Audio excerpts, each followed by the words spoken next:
It's another beautiful Sunday afternoon. This is Rubbin Minds. Welcome. My name is Ebuka Obiuchi, and thanks a lot for joining us.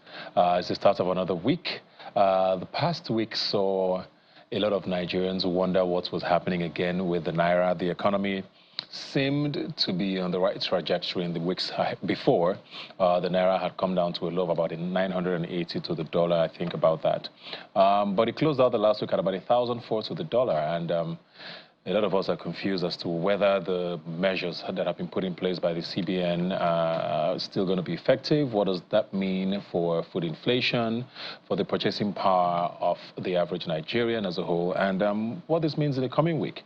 Is the Naira actually stable? Are things just going to be continuing in this way, topsy-turvy, up and down, while we try to figure out where we stand generally economically? But in the past week as well, Mr. President did jet out of the country. He spent some time in the Netherlands, met with the Prime Minister of the Netherlands, and is currently in the Middle East at the World Economic Forum. And we're hoping that he comes back with some good news. Nigeria needs all the investments he can get.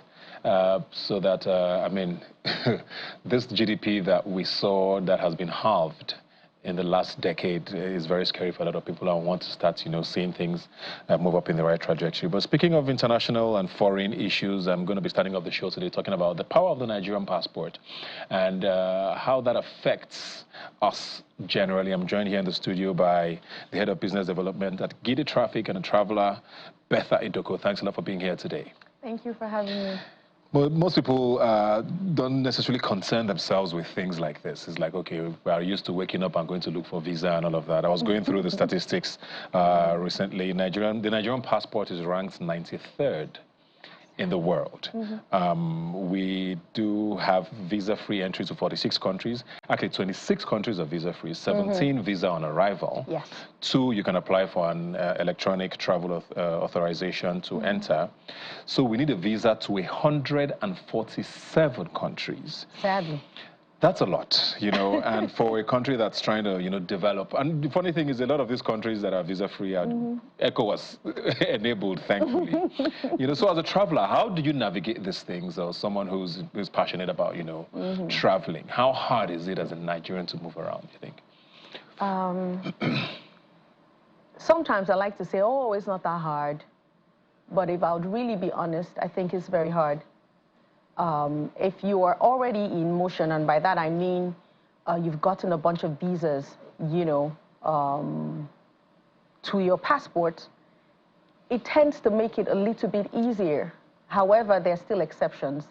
The first thing is, how do you get those visas, the difficult to get visas, like the UK. And the rules even. And the rules, governing getting these visas.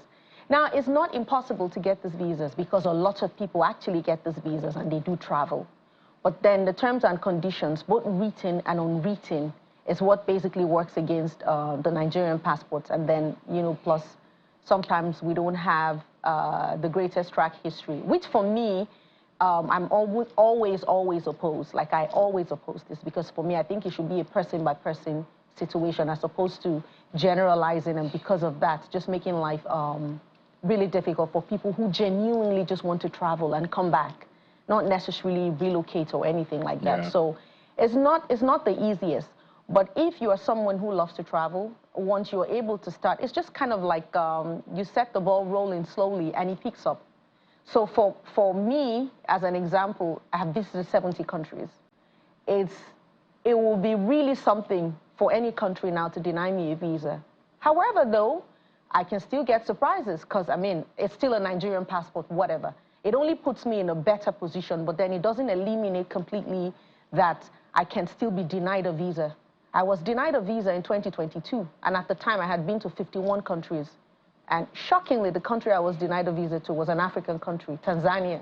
After 51 countries, Tanzania said, we're not so sure, But then I was on it, and eventually I got the visa after 2 denials, not even just 1.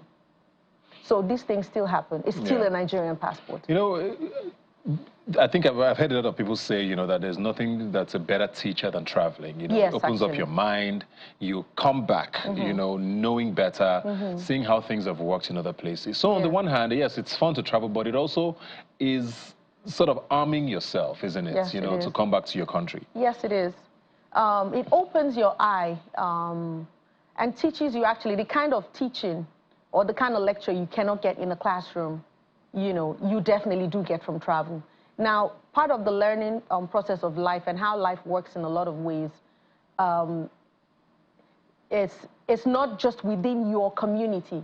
To see life on a broader perspective, most times you have to go out, because the way it works for you in your country or your community is different from how it works outside.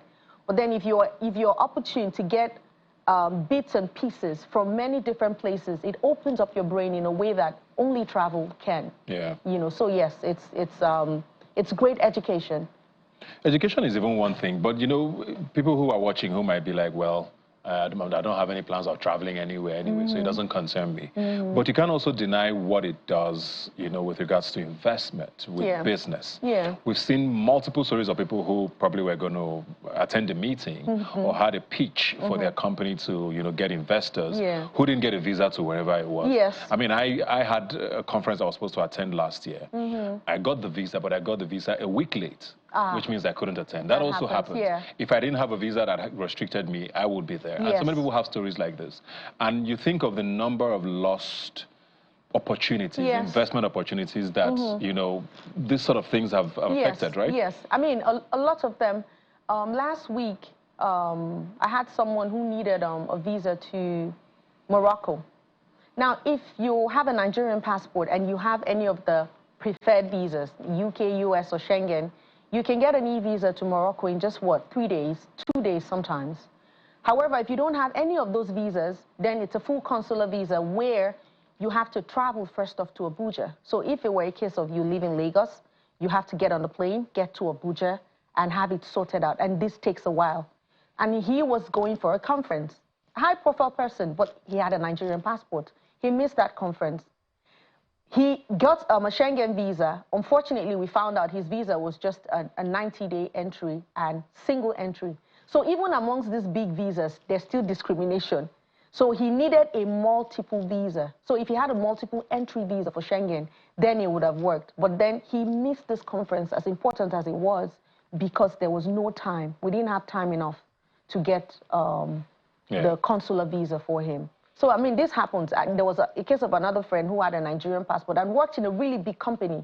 So it's time for them to go for conferences or anything. If it has to be spontaneous, he's canceled out of it, as much as he's the right person for it, because there's no way he can travel.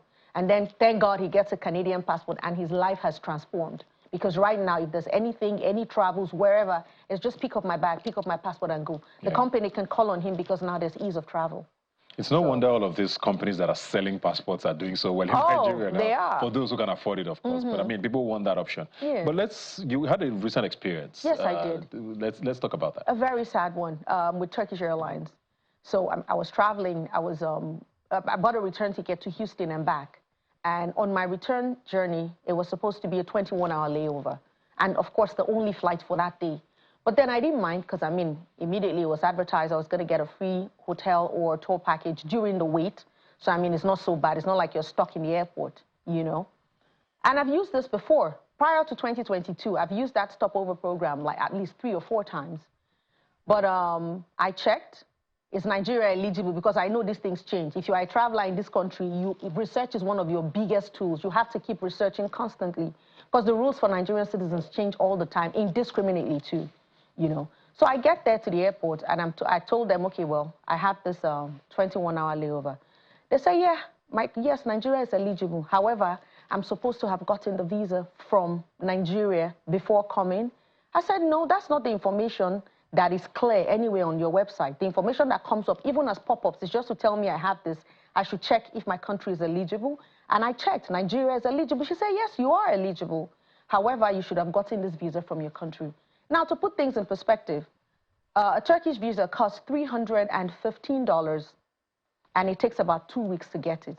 So how in the world am I going to first wait for 2 weeks, get a Turkish visa, pay $315 because I want a stopover of 21 hours? So I looked at it and I'm like, nah, something is wrong here. This doesn't add up. It doesn't make sense. First things first, why was this program stopped? Because prior to 2022, Yeah, if you had a US, UK, or Schengen, you could go in. You could go in. I mean, I used that multiple times. Why did they stop it? It cannot be that Nigerians were running away, because if I have a US, UK, or Schengen visa and I want to run somewhere, it's not going to be Turkey.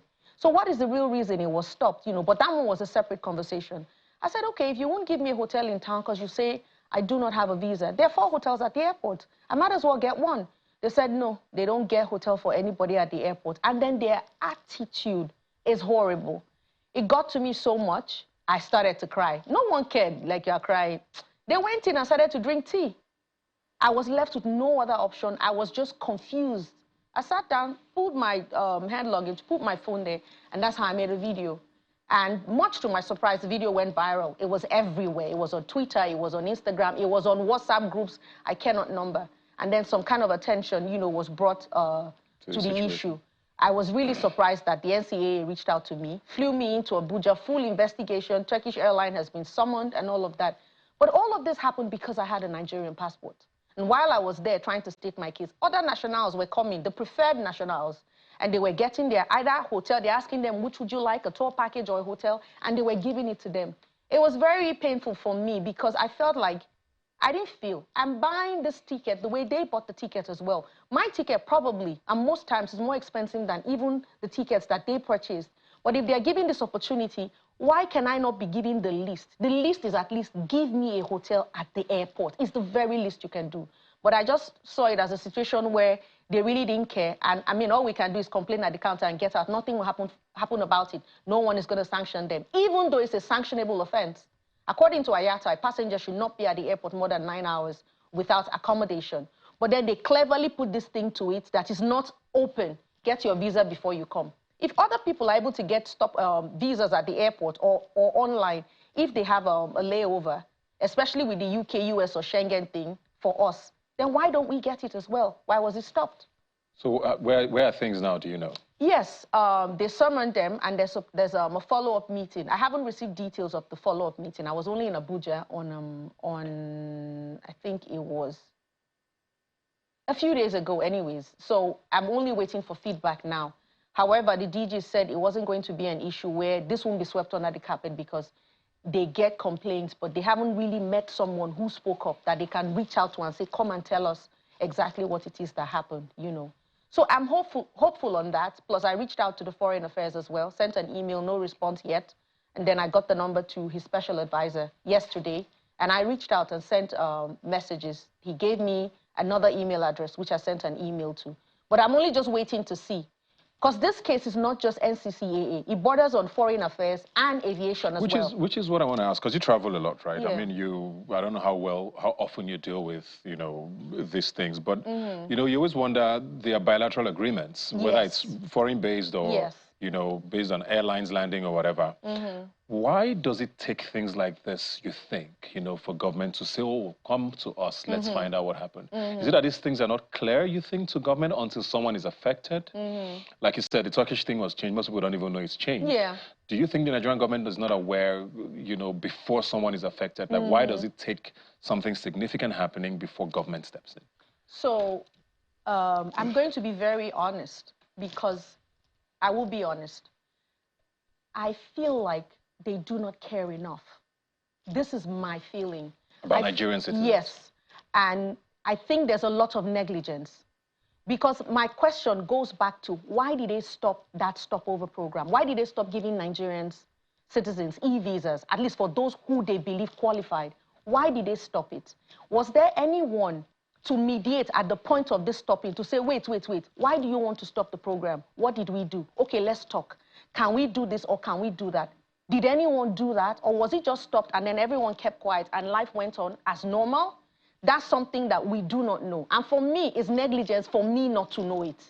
For no one is reaching out to say, okay, as regards this has happened or that has happened.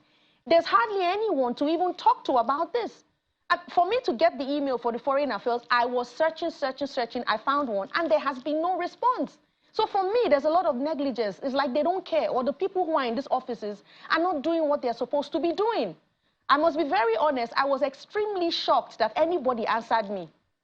That NCCA, I was shocked to my bones. They want to hear what I have to say. Oh, they care. Oh, they actually flew me in. Okay, they're asking me questions. They're telling me sorry. They're telling me we'll go into this. Before I arrived at Abuja, Turkish Airlines had been summoned already. They already had one meeting. But then this is the only one so far that seems like it has bothered to listen to me. Everywhere else, I haven't heard anything yet. Madam Abike Dabiri reached out. I hear she's one to talk to as well. You know, she reached out, she sent me a DM because I sent her a message on her page, and she said, oh, they're looking into the matter, blah, blah, blah. But that's as far as I have. And this issue happened on the 14th of April. And I mean, I'm not saying everybody should drop every other thing they're doing because I had an issue. But then at least, can I see what's happening? I haven't seen anything except NCCA. There are people who will tell you, well, that government can only do so much, right? Yeah. Because a lot of these things that happen, where countries either, okay, say, well, you need a visa or ban Nigerians from coming in, like we've seen with the UAE, happen not necessarily because of government, but because of what Nigerians do when they go to these places. You know, so you also wonder, with the very meager number of countries that we have access to, is there anything government can do differently with regards to conversations, agreements that can change this thing, you know? Because if the citizens, unfortunately, like people have heard or we see sometimes, go into those places and do certain things that, you know, trigger those governments to take action, what can be done, you think? See, first things first, there's a lot of, you see, our media, because it really pains me when they make it look like Nigeria is the worst country in the world and Nigerians are the worst people in the world. It is not true. I'll give you a simple instance. We are lining up every day at the American embassy or dropping our passports every 2 years for visas to the US. We don't know it's one of the most unsafe places to be. There are random shootings in the US almost every month. I was in the US for a 5-week period. There were 2. But we are lining up to go there. Because their media has a way of putting them like the nicest people ever. Nobody is denying American citizens visas. With their passports, they can go anywhere. Yet, look at the kind of things that happen in their country. So I think we have a responsibility, first of all, as people, to put our best foot forward. There's no country that does not have bad people. And this is not to support people who have been really unnice. I mean, Nigerians who have behaved wrongly abroad. No, people really should not do that. But then every country has its own. We should not be picked on because of this, no. Take these visas case by case. I mean, these embassies are really great at digging into people's information to know whether or not they want to let them into the country. Continue. This one that countries are saying, no, we cannot let them, we cannot let them. The US is doing its job. It's still letting people into their country. It's still letting Nigerians into their country. They have not closed their gates against Nigerians. Nobody really should. Take us one after another. With the bad ones, let the good ones go in. It's that simple.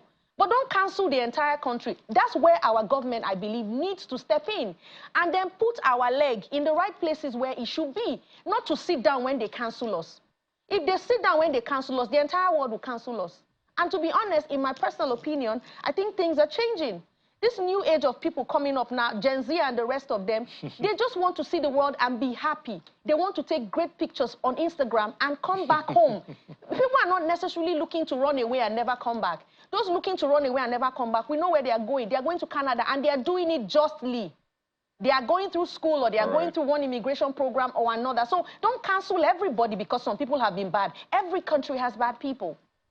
I can see you're very, very passionate, Betha. Thank you very much for sharing with us. I mean, there's no gainsaying the fact that, you know, the Ministry of Foreign Affairs has a lot of work to do. A lot of work. And a lot of people have been saying that, and I think it's time we have a clear policy of where the direction is and where things need to go. Thanks a lot for sharing your story with us. You're welcome. And keep enjoying your travels. I promise to. And share Nigeria with the world.